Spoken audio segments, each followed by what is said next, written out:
Namaste.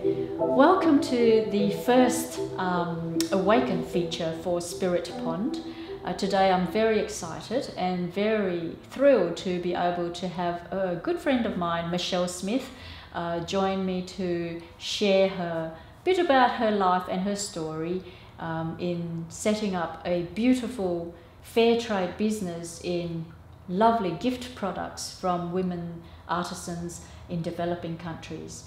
Now, fair trade involves ethical businesses where products are sourced directly from the people who make them without the extensive middleman profit margin, and also the working conditions are very favourable for the people who are working and creating the products. So without too much further, I just want to say hello to Michelle. Hi, Michelle. Hi, Patsie. Thank you for giving me the time to chat a little bit about what you do to help inspire the Awaken community, the conscious among us, you know, because often spirituality is not just about sitting on that meditation pillow. It's really taking that heart space out to create and make a difference. Absolutely. Really. So Michelle, in your words, would you be able to tell us a little bit about you and how you came about to create this beautiful online business called Love Aisha, a place where you stock a lot of beautiful handmade products from women in the developing countries? Yes, I've always had an interest in travel from a very young age. It's a passion, a very strong passion for me.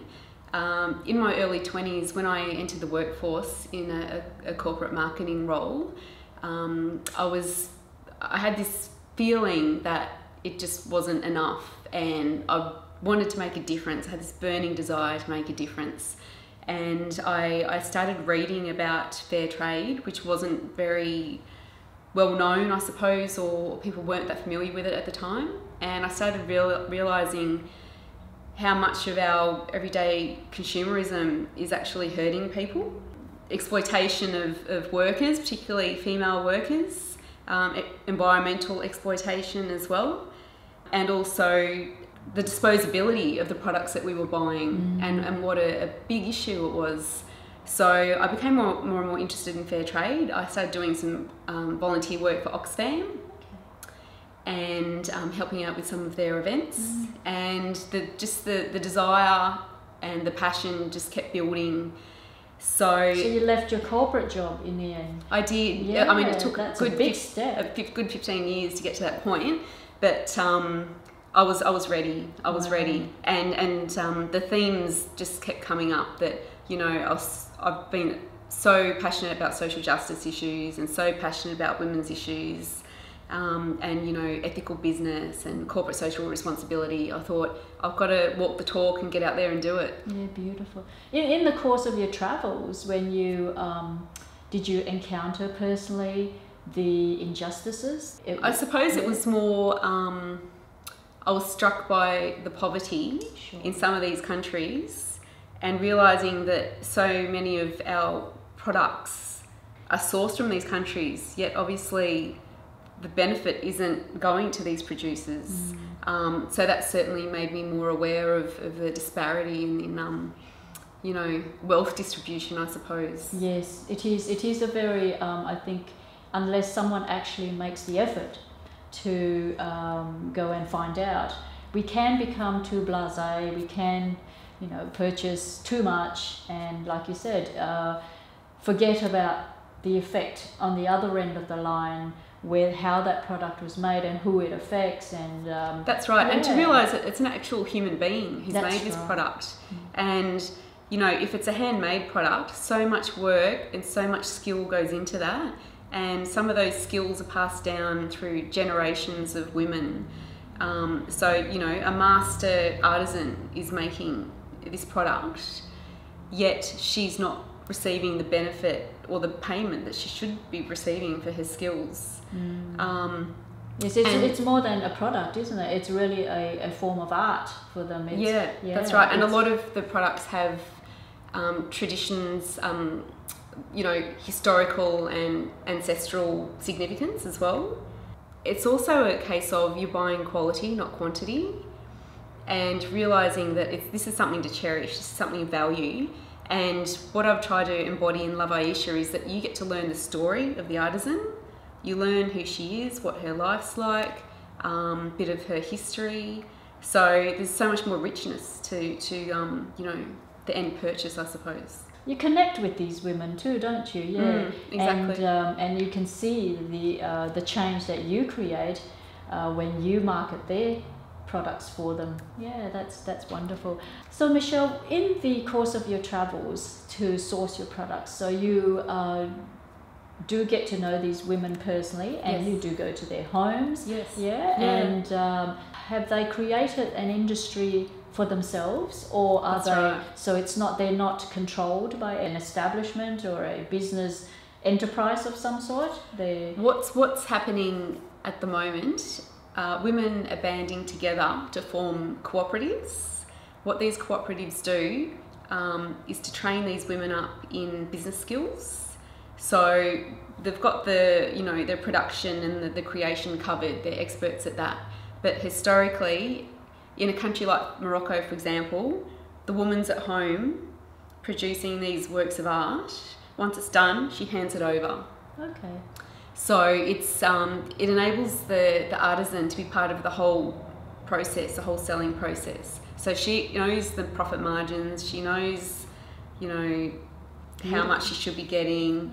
And so I suppose what the cooperatives do, they support women to take ownership of their own micro businesses, essentially. So who's running these cooperatives? They're women run. Okay. Yeah. So the That's artisans run beautiful. it. I mean, some of them are supported by NGOs. Sure. But the ones I visited were locally formed. Yeah, and you know, there's so much evidence now that once you empower a woman, not only the family but the entire community benefits. So Michelle, what is your vision? Like, what do you hope to achieve, and what do you envisage for yourself in terms of making a difference through what you've created? For your future, but also for the future of the artisans that you are so very personally connected with. Well, from a personal perspective, it allows the business allows me to travel to amazing locations and meet the most incredible, inspiring, strong women, and also purchase products that, as you mentioned, are made with love and have so much meaning and are timeless. And in terms of the difference I want to make, well, firstly, I want to create a larger market for female artisans. I want to ensure that they're paid a fair price. For Australian women, I want them to be able to connect with these artisans. And not just Australian women too, I think women globally, don't they? Like, because they can have access to your products globally, because it is online, it's available online. Yeah, that's true. Yeah. That's true. And so on a personal level, what do you think spirituality is to you? Personally, it's very much tied to making a difference and making a positive impact, service to others. When I'm in service to others, all my problems or perceived problems just disappear. Any self-consciousness just disappears. I'm in flow, and it feels right and it feels purposeful. So meaningful work to me is a strong, strongly tied to my spirituality. Connecting in a true and meaningful, authentic way with women from around the world. And when you give, I find often too, we give, like you said, you get a lot of fulfillment out of it, don't you? It comes back to you threefold. Yeah, that's exactly right. Yeah. And I suppose, the Love Aisha customer who then gifts their purchase to a loved one is sharing that experience too. Of course, so, yeah. So because you give so much and you're trying to create something so great, you can get too caught up and forget about yourself as well. The giving and the compassion that you do pour outward. What do you do to replenish yourself so that you can continue to make this flourish and continue to make this grow? Yes, very good question, and it's probably a work in progress. As it is for most of us. Yeah.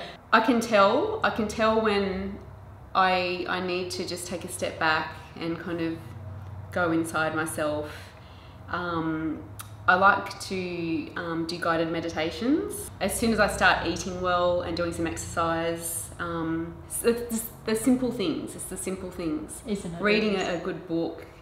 I find that those types of activities really help me get centered again. Yeah. Yeah, beautiful. Thank you, Michelle. We'll have a look at your one of your lovely products, if that's okay. Mm-hmm. So what would you like to show us, do you reckon? The beautiful rug that you will notice under the coffee table, a Moroccan Handira wedding blanket. The history behind the wedding blanket is that when a Moroccan woman is engaged to be married, her female relatives will hand weave a rug for her. The rug is made of wool and cotton and sequins. On her wedding day, she wears the rug as a shawl, and after the wedding day, it's put on the bed.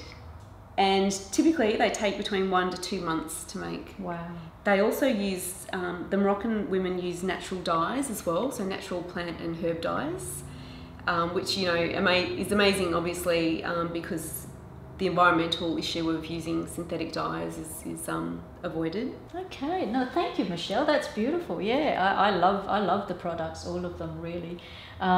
Well, I think I'll wrap it up here now. Again, I do want to thank you for giving us the time, giving me the time to have a bit of an insight into you, but also into the business that you've created and the wonderful thing that you're doing to try and get women in the developing countries and their products, but more so their skills, so that they can support themselves. So thank you again, and from this feature today, we hope you've enjoyed Michelle and how she lives her life being inspired by her vision and her passion. And if you like to share with us what inspires you, then please leave comments in the boxes below, and we'll love to hear from you. And if you want to check out Michelle's blogs, go and check out her website at www.loveaisha.com, but all that will be below the video. And yeah, so I like to finish off each Awaken feature every month with an inspiration. And the inspiration is that you and each and every one of us can do something to make a difference. It is being conscious of the choices that you're making, because there is an effect on the other end of the line. And so as awakened and conscious beings, we always have that awareness of our oneness. And so yeah, let's just do our little bit to make a difference.